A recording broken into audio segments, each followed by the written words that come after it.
Most people will drain the best years of your life, and you will let them because no one taught you how to choose. Seneca watched men of great intellect collapse under the weight of corrupt companionship. He called it contagion of the soul. By the end, I will reveal the exact criterion Seneca used to determine, in a single conversation, whether someone was worth his time. We will cover 3 things. First, why your current circle may be quietly destroying your character without a single act of malice. Then, the precise Stoic framework Seneca built for evaluating human worth, rooted in virtue, not utility. Finally, the surgical practice that separates genuine from counterfeit bonds. The real revelation arrives at the very end. Stay. Consider the man you spent last year with. His complaints became your complaints. His ceiling became your ceiling. Seneca wrote to Lucilius in Letter 7, "Associate with those who will make a better man of you." He did not say, try to improve them. He said, leave. The wound is not dramatic. It is slow. A gradual corrosion of your highest aspirations, invisible until the damage is done. The Stoics identified something modern psychology would later confirm. Behavior is socially transmitted. Epictetus, who began life as a slave in Nero's Rome, warned that the hegemonikon, the ruling faculty of the soul, is extraordinarily vulnerable to the impressions delivered by those nearest to us. Your character is not a fixed fortress. It breathes, it absorbs, and it can be poisoned imperceptibly by proximity alone. Here is where the story takes an unexpected turn. Seneca himself was no hermit. He served in Nero's court. He was wealthy, entangled, politically exposed. He did not preach withdrawal from humanity. He practiced radical discernment inside it. The question was never, how do I avoid people? The real question, the one that changes everything, is, by what standard do I judge who belongs near my soul? Seneca's standard was singular. Virtue, arete in the Greek, virtus in the Latin. Not talent, not wealth, not status or charm or intellectual brilliance divorced from character. In Letter 35, he writes, "I am trying to lead you to a life of untroubled freedom." Freedom, for Seneca, was impossible among those who worshipped what he called externals, adiaphora, things indifferent to the good life, money, fame, pleasure, power. He divided companions into 3 categories.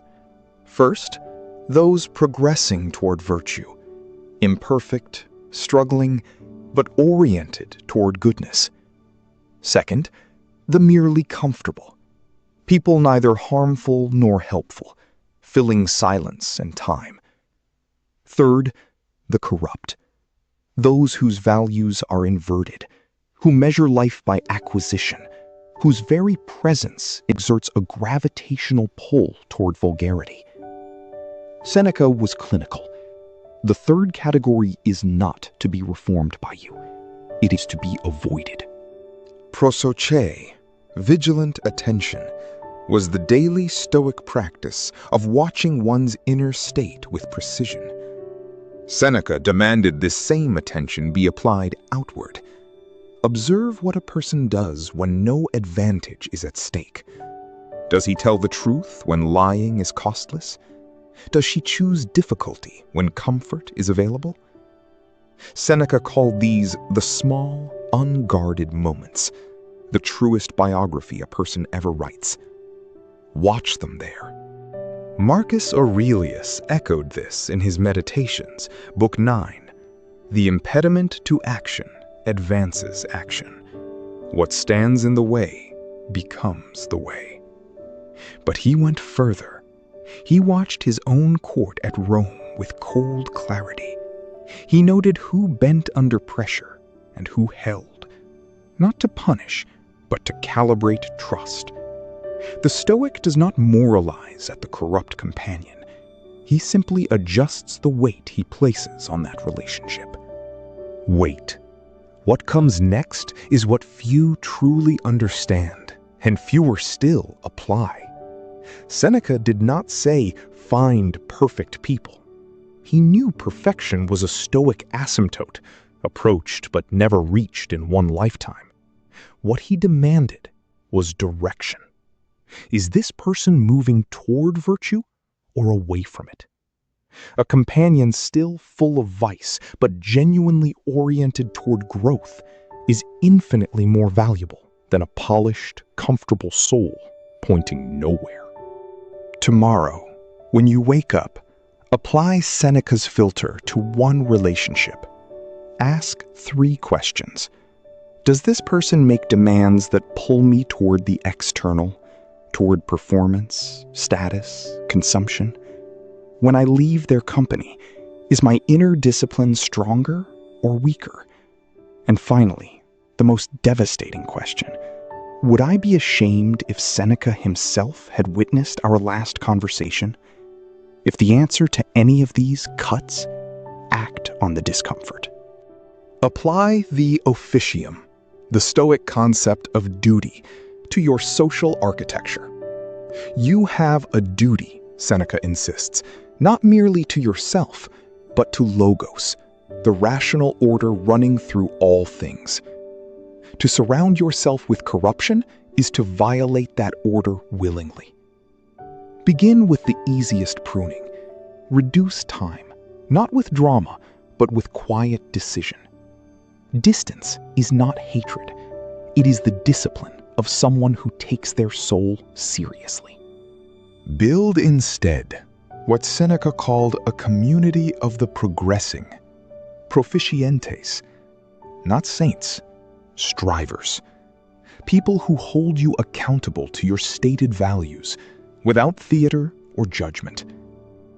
In letter 6, he reveals something remarkable. I feel, my dear Lucilius, that I am being not only reformed, but transformed. That is the criterion. Does this relationship transform you upward, or does it merely entertain you sideways? The answer determines everything. In 62 AD, Seneca withdrew from Nero's court. He had spent years navigating proximity to absolute power and absolute corruption. He returned his enormous wealth, or attempted to. He retreated to his gardens and his letters. Lucilius was his chosen companion, a man of practical virtue, not aristocratic perfection. In that withdrawal, Seneca composed his most luminous work. The lesson is historical, not metaphorical. Your finest thinking requires the right company or silence. Now, the criterion promised at the opening. Seneca's single conversation test. He asked each person simply what they wanted from their life. Not what they had achieved, not what they planned, what they wanted. Those who answered with externals, wealth, recognition, ease, he treated with courtesy and distance. Those who answered with character, growth, understanding, those he invited closer. One question, unguarded, revealing. Try it tonight. Your inner circle is not decoration, it is destiny. Seneca understood this not as philosophy, but as lived emergency. The people you allow near your hegemonicon will shape what you become before you have the chance to choose it consciously. Memento mori. You will not live long enough to recover years given to the wrong people. If this reflection has moved you, subscribe. Tomorrow, we go deeper into how Seneca prepared his mind each morning before facing the world. Does your circle reflect who you are becoming?